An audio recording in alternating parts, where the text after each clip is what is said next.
And now, let us bow our heads and pray as we light a candle to Abraham Lincoln and sprinkle holy water on the steps of the U.S. Capitol. For today marks the 5th anniversary of the darkest day in American history, January 6, 2021. Not! So welcome back to the channel, Culture Confederacy here. It's Tuesday night. Normally I don't post videos Tuesday night, but today is a special day. It is January 6th, the 5th anniversary. And this is over at the Hill. Did you know that the White House, Trump administration, they unveiled their January 6th website today. It's called 1/6/2021. And it's got this picture, this collage, if you will, of all these Democrats. And it just hammers the Democrats about what they did on January 6th, what they lied about, which is true. Now, could Trump have done things differently that day? Sure. Anybody in that same position probably could have. But you mean to tell me in a city, the U.S. Capitol now, Washington, D.C., that sees protests and demonstrations all the time, you mean to tell me they did not have enough security or police January 6th to handle the crowd? Total BS. Total BS. And I stick by that, YouTube. Anybody want to challenge me? Now, again, I'm not excusing the behavior of these rioters, okay? Those that acted out or committed acts of vandalism, you name it, they should be punished accordingly, and they are. But it says here over the Hill, by the way, if you're new to the channel, no fancy graphics, nothing like that. What you see is what you get. And I have to run through this rather quickly. I'm here at work on some downtime, so let's just get to this. So it says, White House unveils January 6th webpage saying Democrats staged the real insurrection, criticizing Capitol Police. So this channel, by the way, is Anything Goes. We'll cover anything in the news, talk about culture, history, you name it. So it starts out, the White House launched a website Tuesday praising President Trump for his handling of the January 6, 2021 attack, simultaneously blaming Democrats for having, quote-unquote, masterfully reversed reality, and saying Trump corrected a historic wrong in pardoning those charged with crimes related to the storming of the Capitol. Well, probably pardoning those who were charged incorrectly, which is what you should do.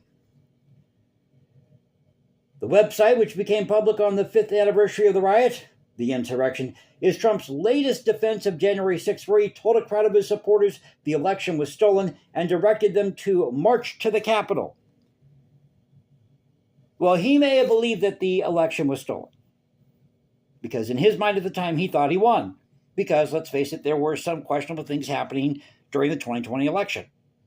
You had to have been living under a rock not to know that. It happens in every election cycle. Happened back in 1960 between Nixon and JFK.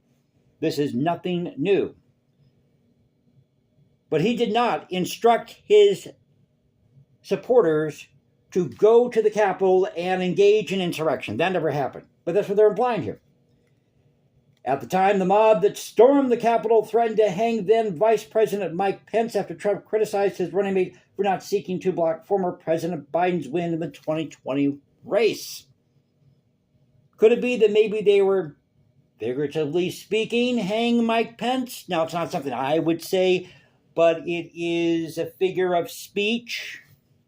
You shouldn't be so literal, the Hill. And what about all these riots? The thing that's missing from this article is the riots that happened in 2020 with the Democrats in Minneapolis, you name it.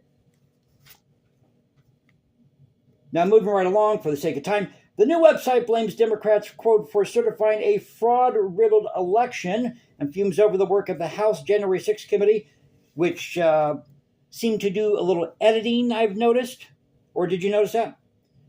It also accuses U.S. Capitol Police of escalating tensions, issuing sweeping pardons and communications for vast majority of January 6th defendants, etc., patriotic citizens who had been viciously overcharged, denied due process, and held as political hostages by a vengeful regime. Doing this in one take. And that's true. How many of these people were overcharged? Because the DOJ at the time would overcharge them. And didn't you have people file lawsuits about this? Now, this is the funniest of all. Let me find this. So there was a protester. I think her last name is Hempel or something like that. Let me find out my notes here if I can find it. They said I'm doing this in one take. Yes, okay, it says here, House Democrats staged a forum Tuesday to reconvene the House Select Committee that investigated the January 6th attack. At one point, hearing from Pamela Hempel, a January 6th writer who rejected the pardon Trump bestowed upon her. So she goes through this long diatribe saying that she got away from the MAGA cult. I pleaded guilty to my crime because I did the crime. I received due process and the DOJ was not weaponized against me. BS, I bet you they were. But then she goes on to say that the rioters who were attacking her saved her from being trampled on.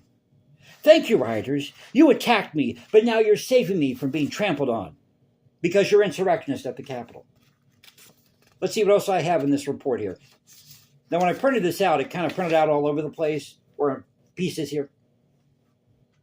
The White House also blames the U.S. Capitol Police. As I said, claiming officers were dealing with peaceful protesters. In many cases, they were. Capitol Police aggressively used fired tear gas, flashbangs, and rubber munitions into crowds of peaceful protesters, which probably they didn't need to do. Police were probably, on edge here because of a large crowd. But again, all you had to do was call in the National Guard, extra security. Wouldn't have been too hard. Now you all are acting like you're the victims on 9/11. On January 6th. Well, January 6th is now the new 9/11. Sorry, ain't buying it. So I thought I'd share this with you. Quick video for tonight. Again, a solemn occasion, the 5th anniversary of the insurrection at the Capitol, the darkest day in American history. Equivalent, in fact, it's greater than 9/11. It's greater than World War II, the attack of Pearl Harbor, Vietnam, Trump taking out Maduro in Venezuela. It's bigger than all of that because it was January 6th, the day that democracy died. So let me know what you think in the comment section below. You can follow me on Instagram, at Jason197711. Find me at Substack or go to Culture Confederacy at CultureConfed1 on X. This is the Culture Confederacy saying God bless. Keep up the culture. I'll catch you next time, and y'all have a great Tuesday night. Take care.